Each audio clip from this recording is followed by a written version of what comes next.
Find ourselves asking, with continually renewed frustration, puzzlement and pain, why can't they change? We ask because there's so much at stake, because we've invested so much in them and they in us. We ask also because we know that they're intelligent, they understand so much, they follow arguments, they ordinarily communicate in fairly sophisticated ways, they may have attended a good university. Surely then, they will be able to hear us and grasp what needs to be done. It isn't, after all, very complicated. We need them to be more reliable. We need them to call us when they say they will. We need them to kiss us more. We need them to ask us about our day. We need them to initiate sex sometimes. We need them to be softer and more focused. These are the signs that we need from them and upon which everything else hangs. The survival of the relationship or a marriage, where children go to school, who owns a house, what's in a will. The pain and strangeness is deepened because they don't say a flat-out no. They insist repeatedly that they do love us.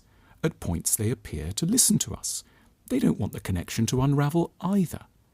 The things we're trying to get them to do have an elemental simplicity. A few more words here and there, not those annoying behaviours, some more gestures at key moments. You'd think this was entirely obvious. So many people, we included, have absolutely no problem with such matters. They come to us as readily as to some does the gift of mental arithmetic or a facility with language. We suffer because we can't, unlike in other areas of endeavour, see or grasp the effort required to change psychologically. We know it's hard to climb a very tall mountain. We know the limitations of our limbs and intuit how hard those granite sides will be. And so we don't find ourselves crossly saying, just go and climb K2. But in the emotional realm, there are no visible markers of challenge. Why don't they just reach out to us more, think of us more, hold us more? It's so simple. Except it's not for them at least. It would be as hard for these people to take this on board as it would be for us to run up a cliff face, levitate a car, or fly between buildings. The difficulty may be traceless, it's every bit as real and as incontestable. We have to accept something beyond the evidence of our senses, in the way we have to accept a principle of physics that defies the naked eye.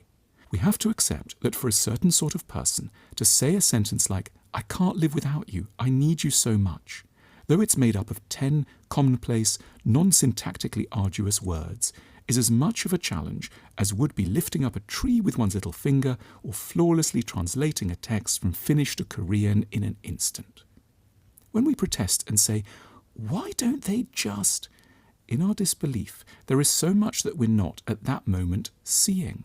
The decades, especially the first one, that very slowly, over thousands of small incidents, with some of the patience of water shaping stone, moulded them into who they are now.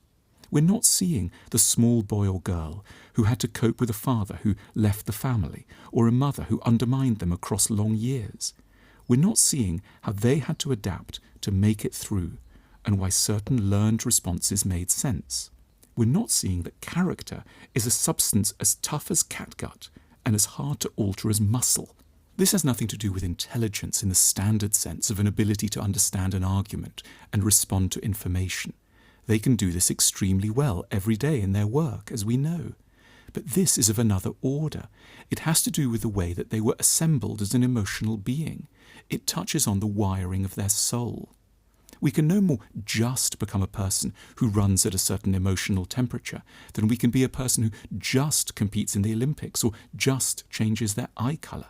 The difficulty doesn't signal itself. It is every bit as concrete and as unbudgeable as the most strenuous feats of the visible world. We shouldn't add to our suffering by believing that we are up against some kind of stubbornness or willfulness, that they're doing it on purpose, that we're destroying years on something that could change tomorrow. We need to dignify our problems.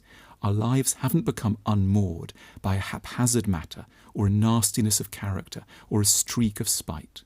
We're up against what we might as well learn to see as one of the central tripwires of existence. We're facing the pyramids of Giza or the direction of flow of the Rhine. They function in one kind of emotional way, we function in another. Despite a lack of visual evidence, we are fundamentally different people. we would, to change them, need to put them in a time machine, fly back to the past, and give them an entirely different upbringing. We're insulting ourselves and the process by which people become who they are to keep assuming that a few more paragraphs or 1 or 2 more chats will do it.